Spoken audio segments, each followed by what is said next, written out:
I've been a sanitation worker for 14 years. Rain, snow, August heat that makes the truck smell like a crime scene.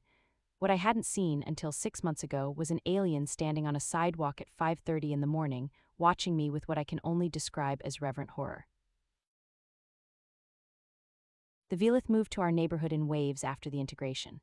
Quiet, polite, kept to themselves. Most of them figured out human customs pretty fast. Grocery stores, crosswalks, the concept of a lawn, but apparently nobody had explained garbage day. It started with one, then three, then a dozen. Every Tuesday and Friday morning, a small crowd of Velith would gather on the sidewalk, perfectly still, watching my crew work the route. They'd bow their heads slightly each time we lifted a bin and tipped it into the compactor.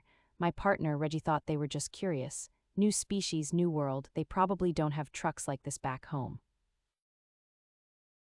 Then I noticed the flowers, small bundles of pale blue petals tucked beside the garbage bins, not in them, beside them, arranged with care, every house on the block. I asked one of the Velith about it. She pressed her hand to her chest and said, "We honor what you carry." I said, "Ma'am, that's a bag of lawn clippings and a broken microwave." She bowed deeper. The Velith don't have waste the way we do. Their technology reclaims everything at the molecular level. Nothing is discarded, nothing is left behind.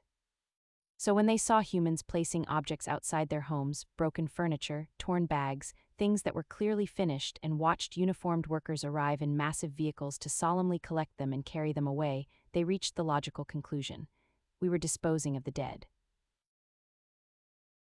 Not people, objects, but to the Velith, objects that have been used, lived with, relied upon, carry a kind of life, and we were giving them a final send-off. Within a month, it wasn't just our route. Sanitation workers across the city were reporting the same thing. Velith communities lining the streets in silence. Flowers by the bins, some had started wearing white, their mourning color. The city's integration liaison office started getting calls, not complaints, requests.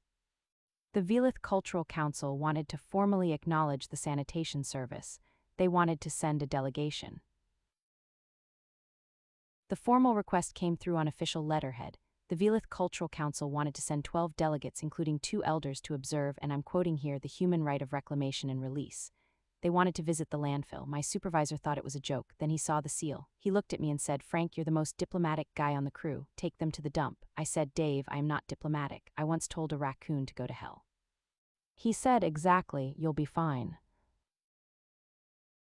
I drove the delegation out to Meadowview Waste Processing in the truck. 12 Velith sitting upright in the cab and hanging off the running boards, watching the highway with wide silver eyes. When we arrived, they went silent. I think to them it must have looked like a graveyard. Acres of compressed waste, bulldozers moving slowly through the rows, seagulls circling like some kind of attendant spirit. One of the elders knelt and touched the ground. She whispered something in Velith I couldn't understand. Another placed a bundle of blue flowers on a crushed refrigerator. My crew was standing by the truck, trying not to laugh. Reggie was biting his fist. I almost corrected them. I almost said, "This is trash. This is just where the trash goes." But the elder looked up at me with those enormous silver eyes and she said, "You carry what others cannot bear to hold. You take it so they do not have to." And I thought about that for a second, because she wasn't wrong. Maybe not in the way she meant it, but she wasn't wrong. 14 years of picking up what people throw away, what they're done with, what they don't want to look at anymore. And yeah, somebody's got to carry it, so I stood up a little straighter. I nodded once the way I'd seen the Velith do. And I said, "Yes, ma'am, that's exactly what we do." The delegation filed back onto the truck in respectful silence. Reggie didn't say a word the entire drive back, which might be the most sacred thing that's ever happened on that route. Now every Tuesday I wear a clean uniform. The Velith still leave flowers, and honestly, the routes never felt lighter. What job should a human accidentally terrify aliens with next? Drop your idea in the comments. One sentence is all it takes. The next story might be yours.